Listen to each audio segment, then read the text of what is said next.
Огонь камина. Когда обрушивался шквал хандры и сплина, меня не доктор врачевал.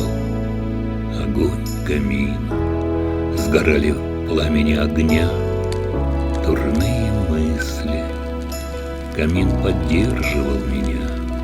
Держись, не кисни.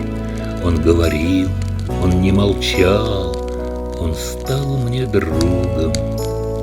Всегда камин я разжигал, как было туго, и, посидев часок-другой перед порталом, я обретал в душе покой не раз бывало.